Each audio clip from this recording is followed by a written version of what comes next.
सर्वसामान्यांना न्याय मिळवून देणारे हक्काचे चॅनल DSP न्यूज लाईव्ह। संपूर्ण महाराष्ट्रातील बातम्यांसाठी चॅनलला लाईक करा, सबस्क्राइब करा आणि शेअर करा।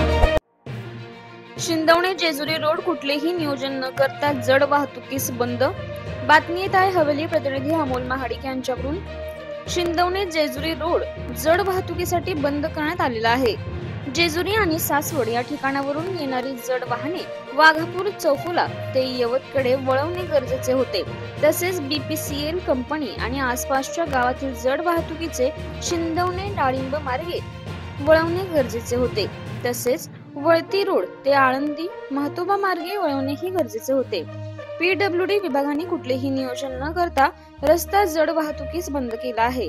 पूल बांधणी आणि वाहतुकीचे नियोजन लवकरात लवकर करावे, अन्यथा तीव्र आंदोलन करण्यात येईल, असा इशारा PWD विभागाचे शिंदवणे गावचे माजी सरपंच गणेशदादा महाडिक, राष्ट्रवादी युवक काँग्रेस पुणे जिल्हा अध्यक्ष अण्णा महाडिक, शिंदवणे विविध कार्यकारी सोसायटीचे संचालक श्री सचिन महाडिक, वरय शेतकरी संघटना संतोष महाडिक, माजी सरपंच संजय डोंबाळे, सचिन शिंदे आणि सर्व युवक ग्रामस्थ यांनी आंदोलनाचा इशारा दिलेला आहे।